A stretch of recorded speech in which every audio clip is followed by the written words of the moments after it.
आप जिंदगी में जो काम करेंगे उस काम में पूरी तरीके से समर्पित रहेंगे और आपकी जिंदगी व्यर्थ नहीं जाएगी। आजकल के लोग फेक लाइफ जी रहे हैं तो उनकी 80 से 90% जिंदगी तो व्यर्थ ही चली जा रही है, वो कुछ कर ही नहीं पा रहे हैं क्योंकि वो अपने टैलेंट को, अपने समय को जंग लगा दे रहे हैं, समय को जंग लगा दे रहे हैं। और इसलिए मैं आपको एक बहुत बेसिक तरीका बता रहा हूं कि आप किस किस तरीके से ध्यान विकसित कर सकते हैं, गौर करिएगा। मैं फिर वो तरीका बता रहा हूं, ध्यान को कैसे कैसे विकसित किया जा सकता है, बुद्ध कैसे बना जा सकता है। एक तरीका लिखना, सर हम क्या लिखें, जो कुछ किया वो लिख लो। एक तरीका मौन रहना, एक तरीका सांस रोकना, एक तरीका है अपने काम को करते वक्त, जैसे अभी मैं जो काम कर रहा हूं, मैं शायद उसको कहूंगा ये वॉइस मेडिटेशन, कि मैं जो शब्द बोल रहा हूं मैं उनको सुन रहा हूं। और इसीलिए जब मैं बोलता हूं 1 घंटा, 2 घंटा, 4 घंटा, 5 घंटा, तो बहुत कम बार ऐसा होता है कि मैं कोई गलती कर दे रहा हूं। क्यों? क्योंकि मैं जो बोल रहा हूं मैं उसे सुन रहा हूं। कुछ भी काम करें गौर से करें, ध्यान से करें, आपके काम में निखार आएगा। बुद्धू इस दुनिया में भरे हुए हैं क्योंकि वो हमेशा सोचते रहेंगे, सोचते रहेंगे, सोचते रहेंगे, रिग्रेट में, पश्चाताप में, पश्चाताप में, पश्चाताप, एंग्जाइटी में, एंग्जाइटी में, एंग्जाइटी में, और खत्म हो जाएंगे। इसे हमें हमेशा के लिए रट लेना है कि जिंदगी दर्द है। बुद्ध कौन है? बुद्ध जो है वो शार्पेस्ट स्विमिंग, जिसपे अथाह फोकस है, अथाह कंसंट्रेशन है, जो जिंदगी में हर दर्द झेलने को तैयार है। बुद्ध ने कहा कि जिंदगी दर्द है, इस उम्मीद में मत रहना कि यहां पर आनंद होगा, नहीं, यहां सिर्फ दर्द होगा और दर्द को परास्त करने का एकमात्र रास्ता ध्यान है। बुद्ध ने विपासना मेडिटेशन की चर्चा की। वो हमेशा कहते थे कि कुछ मत करो, जब भी समय हो, जब भी फ्री हो, जब कुछ ना कर रहे हो, फिर अपनी सांस पर ध्यान। और मैंने बुद्ध से प्रभावित होकर एक मेडिटेशन बनाया जिसका नाम है 21M मेडिटेशन। इसमें क्या होता है कि आप 21 बार अपनी सांस पर ध्यान देते।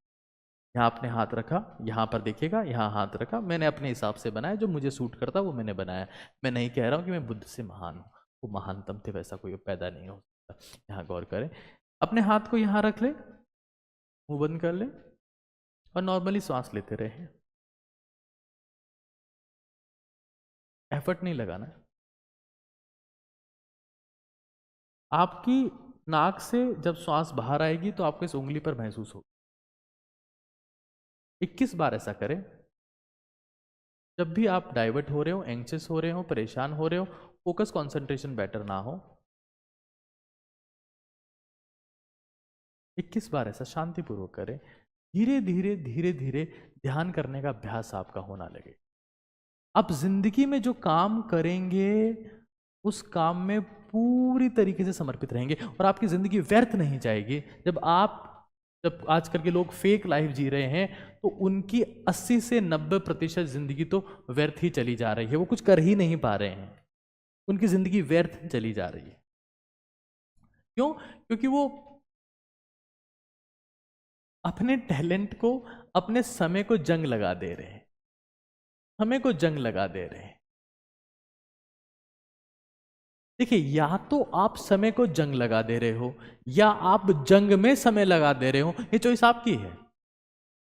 अगर आप पास्ट में जीते हैं, अगर आप फ्यूचर में जीते हैं तो आप समय को जंग लगा रहे हो, समय को खराब कर रहे हो, बर्बाद कर रहे हो। लेकिन आप प्रेजेंट में जी रहे हो तो आप जंग में समय लगा दे रहे हो, आपकी जिंदगी मिशन में समय लगा दे रहे हो।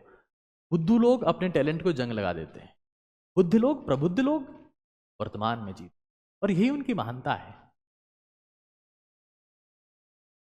और इसलिए मैं आपको एक बहुत बेसिक तरीका बता रहा हूं कि आप किस किस तरीके से ध्यान विकसित कर सकते हैं, गौर करिएगा। मैं फिर वो तरीका बता रहा हूं, ध्यान को कैसे कैसे विकसित किया जा सकता है, बुद्ध कैसे बना जा सकता है। कुछ तरीके मैं आपको बता रहा हूं ध्यान को विकसित करने का। एक तरीका लिखना, सर हम क्या लिखें, जो कुछ किया वो लिख लो। एक तरीका लिखना,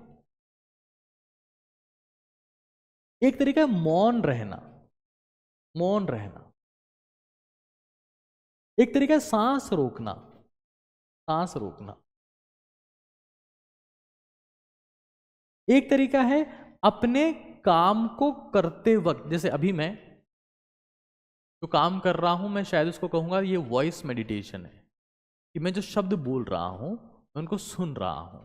और इसीलिए जब मैं बोलता हूं 1 घंटा, 2 घंटा, 4 घंटा, 5 घंटा, तो बहुत कम बार ऐसा होता है कि मैं कोई गलती कर दे रहा हूं। क्यों? क्योंकि मैं जो बोल रहा हूं मैं उसे सुन रहा होता हूं। कुछ भी काम करें गौर से करें, ध्यान से करें, आपके काम में निखार आएगा, चमत्कार आएगा। डिग्री से काम में निखार नहीं आएगा दोस्त।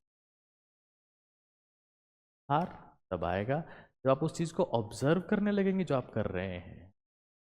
क्योंकि जिंदगी में या तो जिंदगी बकवास है, सब लोग बोलेंगे एक बार, या तो जिंदगी बकवास है या जिंदगी उपवास है। रट लीजिए, ध्यान से काम करना है। बुद्धू इस दुनिया में भरे हुए हैं क्योंकि वो हमेशा सोचते रहेंगे, सोचते रहेंगे, सोचते रहेंगे, रिग्रेट में, पश्चाताप में, पश्चाताप में, पश्चाताप, एंग्जाइटी में, एंग्जाइटी में, एंग्जाइटी में, और खत्म हो जाएंगे। इसे हमें हमेशा के लिए रट लेना है कि जिंदगी दर्द है, और हमें अगर खुद को सजा देने की औकात हमारे में है तभी हम दर्दों से बच सकते। हालांकि हमें बॉलीवुड मूवीज में सिखाया गया है कि मर्द को दर्द नहीं होता और ना जाने क्या क्या। पूरी जिंदगी चाहे मर्द हो चाहे औरत हो, दर्द सबको होना तय है।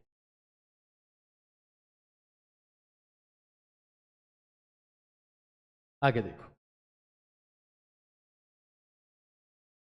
एक बहुत इंटरेस्टिंग बात है, जीवन में जब दर्द हो तो क्या करें। क्योंकि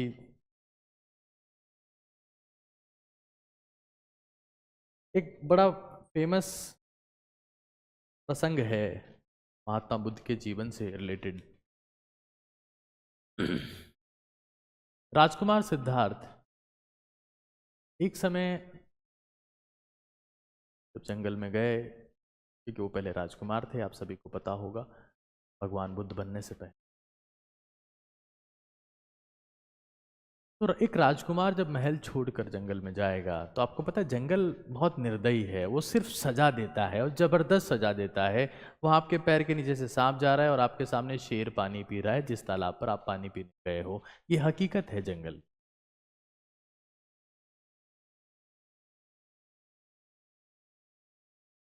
बुद्ध वहां बहुत परेशान थे, 5-7 दिन गुजारे और सोचा कि नहीं, ये मेरे लिए नहीं बना है। मैं सत्य की खोज में आया हूँ, मैं जीवन की खोज में आया हूँ, मैं जीवन को जानना चाहता हूँ, लेकिन मैं कुछ समझ नहीं पा रहा हूँ। मैं अब यहाँ से चला जाऊँगा। मेरा महल काफ़ी ठीक था, यहाँ हालात ठीक नहीं है। सोचते सोचते एक झील के किनारे पर पहुंचे। झील के किनारे पर जाकर देखा तो एक गिलहरी अपनी पूंछ को झील में डुबो रही है और बाहर निकाल कर पूंछ को झड़का दे रही है। वापस जा रही है, झील में पूंछ को डुबो रही है, बाहर आके झड़का दे रही है, डुबो रही है, झड़का दे रही है, डुबो रही है, झड़का दे रही है, डुबो रही है, झड़का दे रही है। बुद्ध से रहा नहीं गया, पूछा गिलहरी क्या कर रही हो? बोले झील को सुखा रही हूँ। बोले क्या? हाँ, झील को सुखा। बोले इस झील ने मेरे पूरे परिवार को डुबोकर मार दिया। अब मेरी जिंदगी का ये प्रण है, मैं जब तक जिंदा हूं मैं झील को खत्म करने के ऊपर काम करूं। And Buddha was shocked. यार ये इतनी छोटी सी गिलहरी अपनी लाइफ में इतना बड़ा गोल लेकर चल रही है और मैं सिर्फ 5 दिन में ही परेशान हो गया। उसके बाद वो कभी उस जंगल से बाहर नहीं आए, वो बुद्ध बन। हमेशा हमें सिखाया गया कि ईश्वर ऊपर से नीचे आता है। बुद्ध ने इसे गलत साबित कर दिया और वो नीचे से ऊपर की ओर गए। उनका सीधा मानना था कि किसी को मानो नहीं, खुद को जानो, खुद को जानो। एक बार की बात है कि महात्मा बुद्ध जब उन्हें सत्य का ज्ञान हो चुका था, वो पाटलिपुत्र आए। वहां के राजा बिंबिसार ने उनको बहुत सारे तोहफे दिए और बुद्ध ने वो स्वीकार भी। उनके अपने शिष्यों के लिए, उन्हें तो शायद कुछ जरूरत ना होगी, उनके खर्चे पानी के लिए, जीवित रहने के लिए स्वीकार किया। उसके बाद में राजा के मंत्रियों ने उन्हें कुछ गिफ्ट दिए, नगर के सेठ ने कुछ गिफ्ट दिए, सबको स्वीकार किया। एक महिला वहां पर भागते हुए आई, एक बुढ़ी औरत भागते हुए आई, जल्दी से भागते हुए।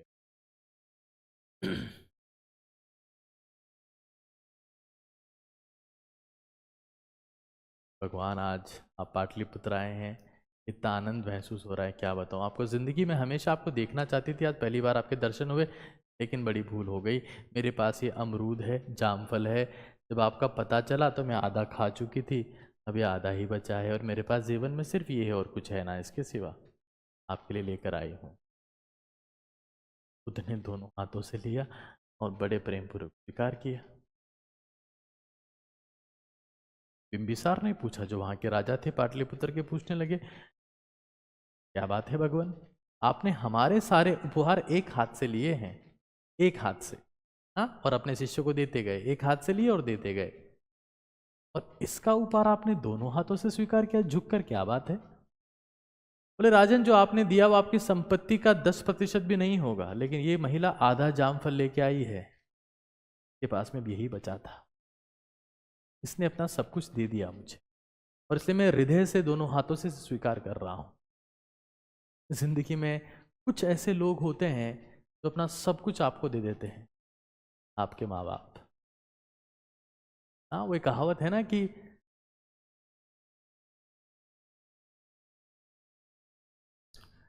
पाप धूप में तपता है और चूल्हे पर माँ जलती है, तब जाकर किसी की बात पलती है।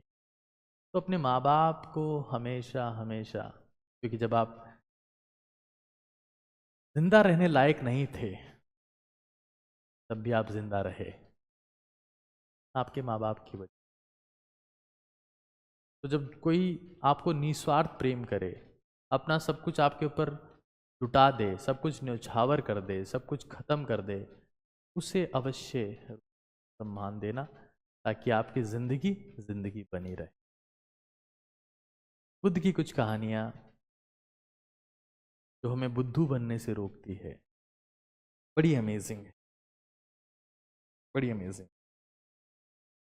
एक बहुत इंपॉर्टेंट चीज जो बुद्ध ने हमें सिखाई कि माफ कर दो, लर्न टू फॉरगिव, माफ करना सीख। क्यों? कि लोग सोचते थे क्यों माफ करें हम, आप तो बड़ी महान शख्सियत हैं, आप तो किसी को भी माफ कर सकते हैं, लेकिन आप हम किसी ने हमारे साथ में कुछ गलत किया तो हम क्यों माफ करें उसे? क्योंकि माफ करने से, अगर आप माफ नहीं करेंगे किसी को, तो फिर वही साइकिल चल पड़ेगा। या तो आप पास्ट में जिएंगे कि उसने मेरी बेइज्जती की थी, उसने मुझे ऐसा कहा था, उसने मुझे वैसा कहा था, फिर आप फ्यूचर में प्लानिंग करने लगेंगे कि मैं उसके साथ एक दिन ऐसा करूंगा, मैं एक दिन उसके साथ ऐसा करूंगा, और आप फेक टाइम में चले जाएंगे, रियल टाइम को फॉरगेट कर देंगे। तो रियल टाइम आपसे फॉरगेट ना हो, रियल टाइम को आप ना भूलें, फॉरगिव करो, जाने दो।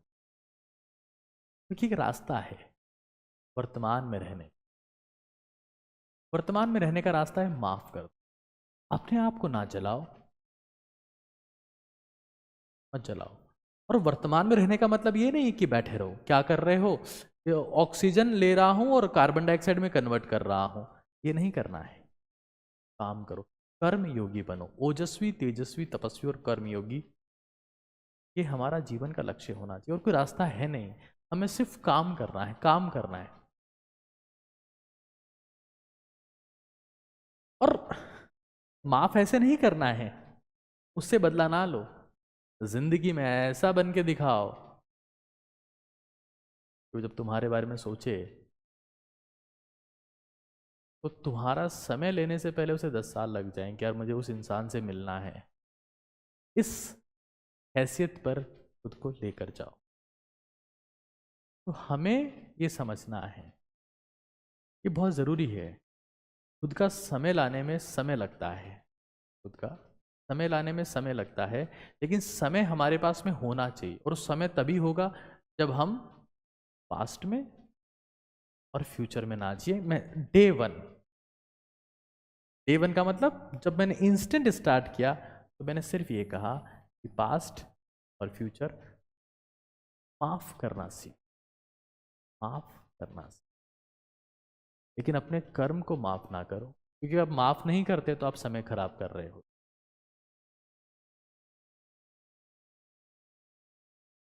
ये हमारे जीवन में हमें बुद्धू से बुद्ध की ओर ले जाने की कुछ पंक्तियां थी, कुछ प्रयास था। उम्मीद करता हूं कि आपने आज के सेशन से बहुत कुछ सीखा होगा और अपनी ज़िंदगी में इसे इम्प्लीमेंट करेंगे। ज़रूर से लिखिएगा, समझिएगा, और आपका जो भी सेशन को लेकर आपके विचार हैं, जो आपके मन में आए, उन्हें टाइप कर दें, आप लिख दें। अगली बार फिर से आपसे मुलाकात होगी कुछ एक और अमेजिंग सेशन के साथ। आज की यात्रा यहीं ख़त्म होती है। हमेशा याद रखिए, ज़िंदगी या तो उपवास है या बकवास है। रात्रि।